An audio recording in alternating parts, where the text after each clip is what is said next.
You're listening to a fight against free kill laws from AMP Media Production Studio. Welcome to the Fight Against Free Kill Laws with Ed Salazar, where we give a voice to those who have suffered firsthand from medical malpractice. In Florida, families devastated by medical negligence are left without justice because of a law many don't even know exists. Florida's free kill law prevents families from holding doctors accountable. These are real stories with real loss and no justice. Contact Ed at 561-239-2417 or visit afreekill.com. Today we uncover the truth, share real stories, and demand change. Good day, and thank you again for joining us in our podcast in our effort to abolish the Florida free kill laws. We continue to maintain fantastic momentum. We're getting input from all over the state of Florida. People are becoming active. People are voicing their concerns, and their opinions are being made known to their delegates. The next delegation meeting that we're going to have in South Florida is going to be December 15th at the Miami-Dade campus.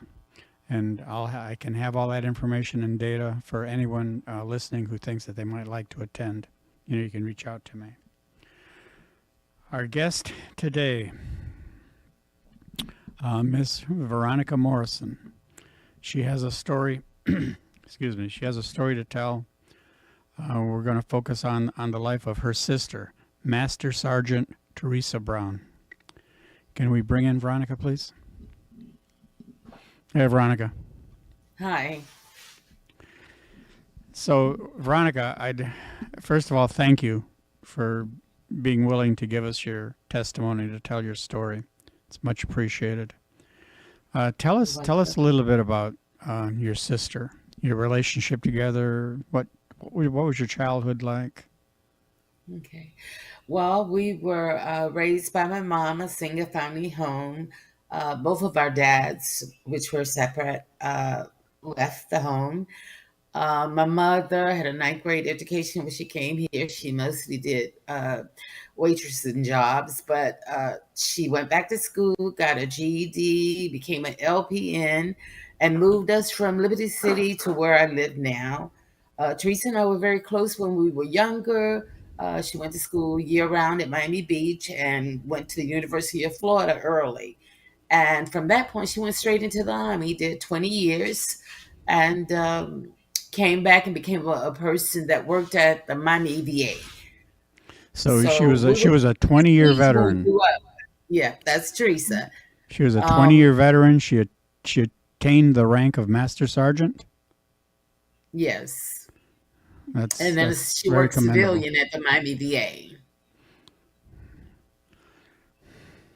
Okay, now your story is that your sister developed ALS, correct?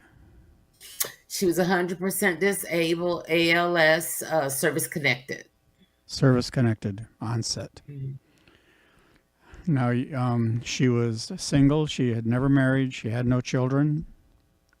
Correct. And when she received her diagnosis, how old was she? I believe at the time she was 65, but we didn't know about it until she was 66. I see. And tell us how you came to learn about the free kill law.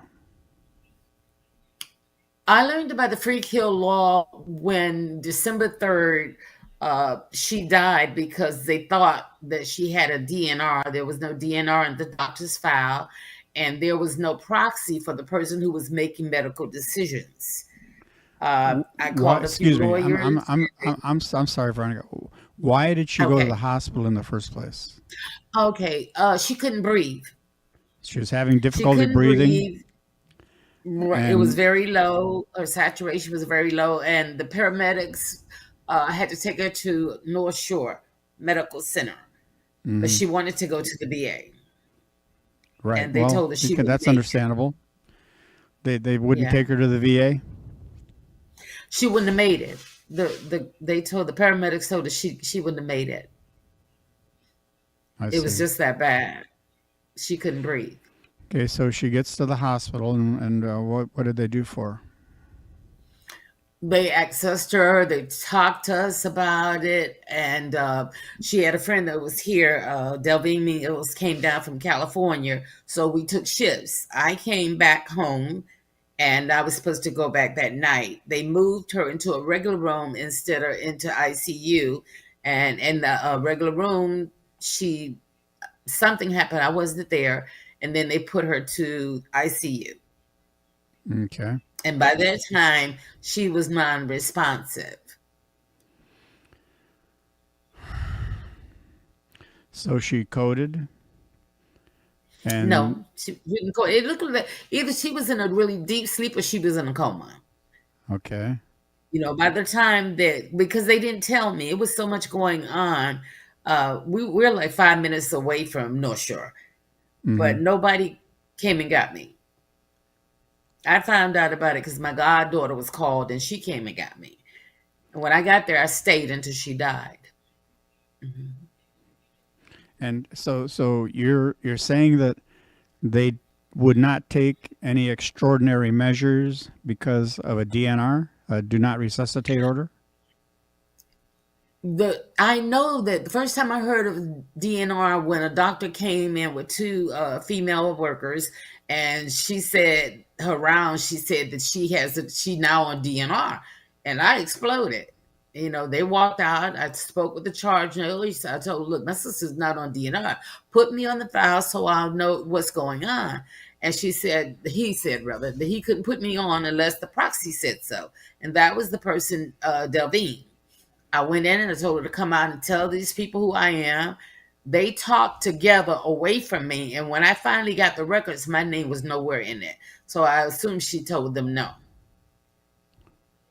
Did you ever So find it out? had to be her. She had to be the one to put her on DNR because my sister wasn't talking. Uh-huh. Right. So from the time she entered the hospital to the time she passed away, how much time elapsed? Not even a full 24 hours. I don't believe it was a full 24 hours. I would have to look at the paperwork. Hmm. I do know that I arrived about 7 p.m. and they told me that only one person could stay after 8.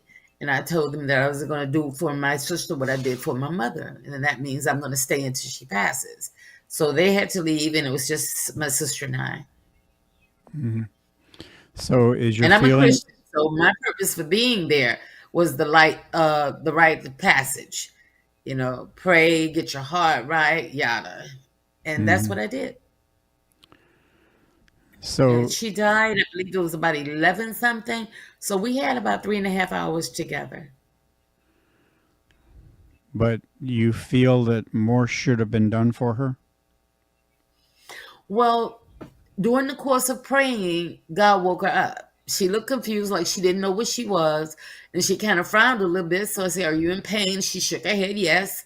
And I called the nurse. I said, my sister's out of the coma. I said, she's in pain, And the nurse came in, gave her a shot.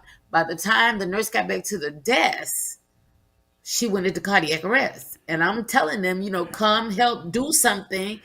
And the lady just sat at the desk. They They would do gave they, nothing. they gave her a shot for pain, Yes. and she had no ventilatory support. She wasn't on No. CPAP or anything like They that. they they assumed that she had a DNR. So they felt they were right doing nothing, but the DNR wasn't from the doctor's order, and they have no notes showing who gave the DNR. In fact, there was a preliminary doctor who examined her about 3 o'clock that day, and he stated she's not DNR yet. So who did it? Between 3 p.m. and 8 p.m., who put her as a DNR? It wasn't A- her. She was asleep. And you've never been able to establish that. Well, I was there when all of that happened, and I have the medical records, so I can establish that she was never put on a DNR by a doctor. And at 3 o'clock, when she was saw by the preliminary doctor, she wasn't on a DNR. She The did only not thing she have. She ever did not told have. anybody was that she didn't want to be traked. Understood. She did. Mhm. She did not have a designated healthcare surrogate. No, So, as far as you but that is the know, way the girl presented herself. I see. That's what she told them. All right. Now, when you sought to try to find some legal recourse, did you try to talk to some lawyers about this? I tried to talk to a lot of lawyers, including my prepaid legal. They didn't know anything about that law, but several lawyers told me about the free kill law. Teresa was 66. She wasn't married, and she had no children. So Okay, she so fell in that there category. because of the construction of this statute, there was nothing that legally could be done. Nothing we could do. Well, it's very, very apparent to me, Veronica, in your writings, in those flyers you've done, the passion that you have developed, to try to rectify this. Can you just read these off to me? What are these different flyers, and what are they about? The final flyer is me saying shame on you, and the aftermath of the Florida free kill is because of all of the legal stuff that I've had to go through and the things that I found out that the Army did, that the VA did, and what they were doing. The ALS tribute for family and friends was something I did for my sister's honor. This one here is why I don't want to go to the hospital, because I fall as a Florida free kill. I don't trust them. And the people that are in there are people that I admire, or either one that was actually the president at the time I made it or something. But it's just speaking for people who fought for justice, for what they believed in and what was right. And I'm saying I refuse to be a Florida free kill. You don't have the right. Can We you should can have a say so. No, Go listen, on. all of us that are involved in this, our hearts are with you. We're of the same heart, and with the help of people like you, and people like you all over the state of Florida, we are going to get something done. I believe with all my heart that this year, there no government, no governor's veto is going to overturn it this time. Have you had any discussions with any of your state representatives or? The person that I'm dealing with right now is Congresswoman Frederica Wilson, and everything that I've sent her, I've CC'd Benjamin Crump. We worked on a project together. I haven't heard anything from him, and she has not been any help at all. You've got 12 congressionals concerning corruption and illegal misappropriation of government funds and all kind of crazy stuff, and you're doing nothing. I feel like I'm up against a whole bunch of Goliaths, and I'm a David, and the only thing I have is my faith. So that's where I am on it. I have a pastor that used to go to a church, and she used to say, "Stick a fork in me, I'm done," and that's who I am. God is not marked; that which a man soweth, he reap. It's reaping time. If they want to keep the law in, then let the law apply to you. Once you suffer from it, then you'll do something about it. Well, That may that's sound very cool, but that's unlikely the to way I happen. feel. Yeah. Well, you know how many times a bill passes to this point, but it doesn't pass it. It's all about money. Healthcare is not about health and wellness. It's about ching ching. People are Yes. greedy, they're selfish, and they're heartless. There, Well, unless it's I've them. I've been told that on the day before Governor DeSantis issued the veto of the bill to end these laws last year, that he didn't meet with family members. He didn't meet with representatives of the Florida Medical Right Association. Instead, he met with lobbyists. So that pretty much tells you everything, right? Yeah. Most of the politicians and official people that I've dealt with have made their position about them and not about the people they're supposed to serve. Well, I invite you. I invite you to join me. Do you have any plans for December 15th? I'm elderly disabled. If it's a driving situation and it's a distance, I might not be able to do it, but I could be there depending on where it is. Well, we'll work on that together. Okay. But the next Florida delegation meeting for South Florida, for Dade County, is going to be December 15th at the Padron Miami-Dade campus, Miami-Dade College campus. Oh, So, okay. That's here. Yep, Yeah, it's not too far I from could do you. that. That's the day before my birthday. Oh, really? Okay, well, Yeah, hopefully we'll have something to celebrate then. Okay, would be nice. is there anything else you'd like us to know about your sister? I can say this, a lot of times when somebody is ill and they're sick, you don't get the opportunity to mend fences. You don't. Uh, we grew apart. We were apart. We were like oil and water, day and night. But those 3.5 hours that we had together, I had to walk her through our life so that she wouldn't have any unforgiveness in her heart. There would be nothing that would keep her from going to heaven, because I believe in heaven and hell. And one of the things I know is that we suffer so much down here. Who wants to be eternally damned? So that was my priority. Satan, you can't have my sister. Everything that occurred after that has been hellacious for me. But I'm the matriarch of my mother's womb. I'm the last of the Mohegans. If I don't fight, nobody will. So I got to do this. And I know you have some family support yourself. I'm very, very, grateful for that. I don't have family support. No? No, my Oh, sister had no kids. I have one son.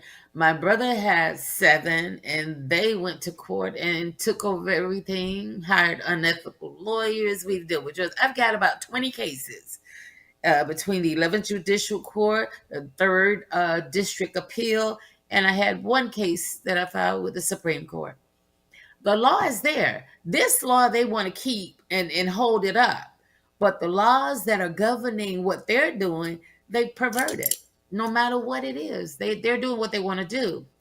And if the FBI and the CIA and Homeland Security doesn't do anything about it, nobody will. And that's one of the things that I asked my congresswoman to do.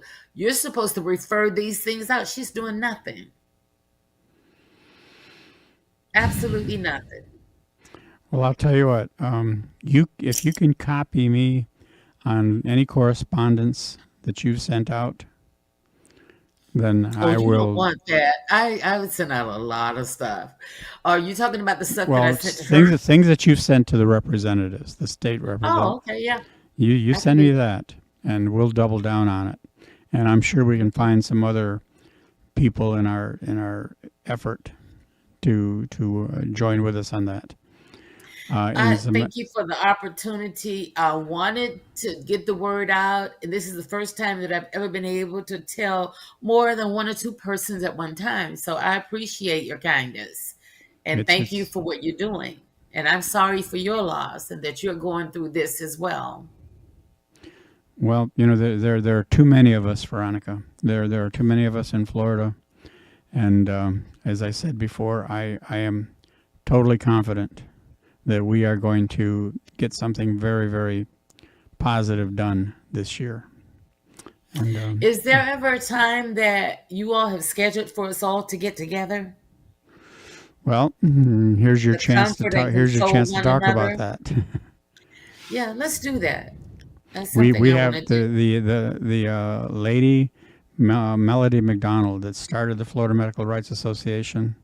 She's an amazing woman. Yeah, I Lauren know she just Koroyenko. recently retired. Well, Lauren Koryenko, who took over Uh-huh. for her, is also a fierce warrior.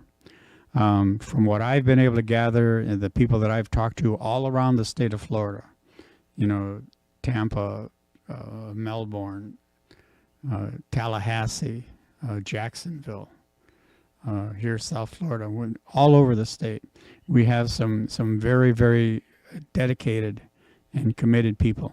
We have people that are not going to take the loss of their loved one lying down with no justice, with no recourse. So my hope is that this platform can help in uniting us and focusing our efforts in a common direction, to get something done. And I invite you to stay involved. I invite you to continue to be a part of it. The social media pages for the Florida Medical Rights Association invite people to get involved in that. I recently sent a plea out to all my friends on Facebook. I said, even if you don't live in the state of Florida, if you know somebody who lives in the state of Florida, you tell them about this. Yeah. Ask them to support House Bill 6003. Anybody that has any interest at all in our cause, they simply need to Google it, do a search, and they can learn what it's all about. They can follow the progress. They can see how it's going and what direction it's going in. And our numbers will grow.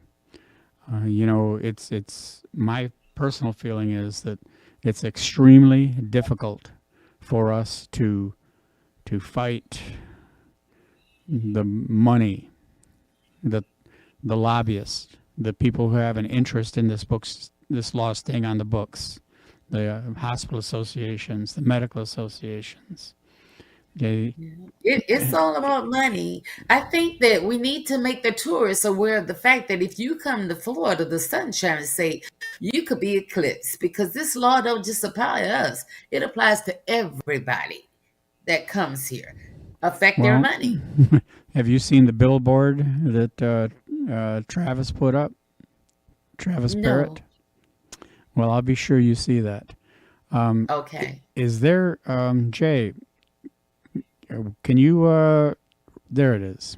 I told you she was amazing. Welcome to the Free Kill State of Florida.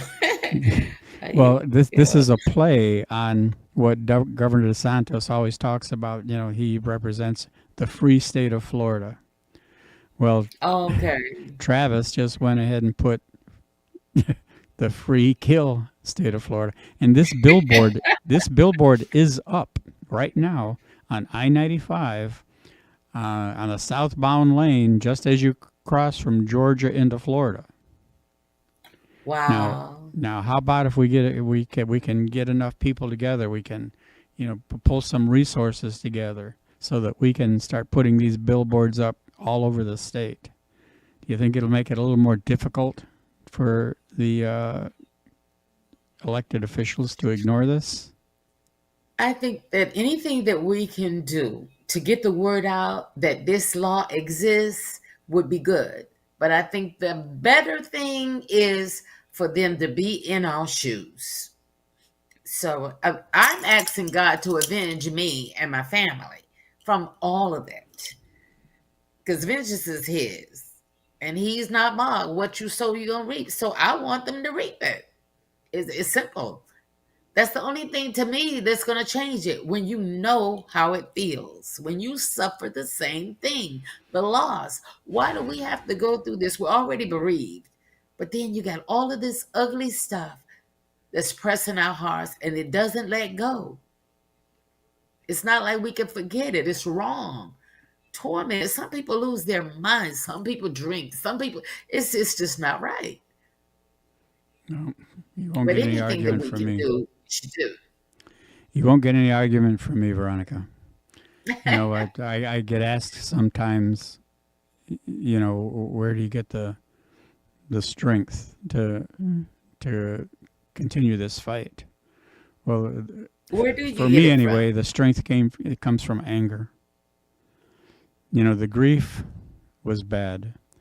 The grief doesn't go away. But No. what I found as the years go by, when I think about my son, I smile more and cry less. But when I think about this law and I think about all the people that have been affected by it, then it's the anger that comes up inside me, and that's where the strength comes from. And that's just me. All right, well, we're getting towards the end of our time. Again, I thank you so very, very much for being willing to be a part of this. This broadcast will be available all across social media. If you are watching us for the first time, please like, follow, and share. The more people that we get that view the show, the more people we get that indicate that it's something they find interesting, that they're interested in, then the more that makes it easier for us to garner some funding to continue to perpetuate this. Right now, the people that are posting on social media, the people that are doing the billboards, the people that are traveling all across the state to be at Tallahassee for when all these different committee meetings meet. Everyone's doing this on their own time. And they're not doing it because they're looking for jackpot justice. We know that the time is long past that there will be any opportunity for any kind of financial recovery for the loss of our loved ones. That's not why we're doing this. We're doing this because this law is wrong. And people know in their hearts that it's wrong. And we just have to put enough daylight on it so that it becomes irrefutable. Okay, Veronica, are you still there? Okay, I'm still here. Thanks again, honey. I really I can't wait to meet you. We're almost neighbors. So It'll be soon. I'm going to be there on the 15th. Okay, well, we'll coordinate on that. All right? Okay. All right. Thank you very much. No, you're very, very welcome. Okay, and thank you all for being a part of this show. It's so very, very much appreciated. And we'll look forward to talking to you again soon. Thank you. Imagine this. A loved one, a son or a daughter, has just suffered from a life-threatening accident. They're transported to a state trauma hospital, and despite being in the care of professional physicians, they tragically pass away due to preventable medical errors. As if this was not tragic enough, then finding out that legal statutes in the state of Florida devalue your loved one's life to zero. This is what we are fighting against. Come join Ed Salazar as he discusses the issues surrounding free kill laws and how to resolve them. Catch The Fight Against Free Kill Laws with Ed Salazar on Monday, 5 p.m. on all social media. Learn who we are and join our cause today. Welcome back to The Fight Against Free Kill Laws. Thank you for watching The Fight Against Free Kill Laws with Ed Salazar, where we interview those who have dealt firsthand with medical malpractice. Families are devastated by medical malpractice and left with no justice. This isn't just a loophole. It's a failure to protect the ones we love. It's time to change the law. It's time for accountability. Contact your state legislatures, visit afreekill.com for more information on how to help, or contact Ed at 561-239-2417. Because every life should matter. You're listening to A Fight Against Free Kill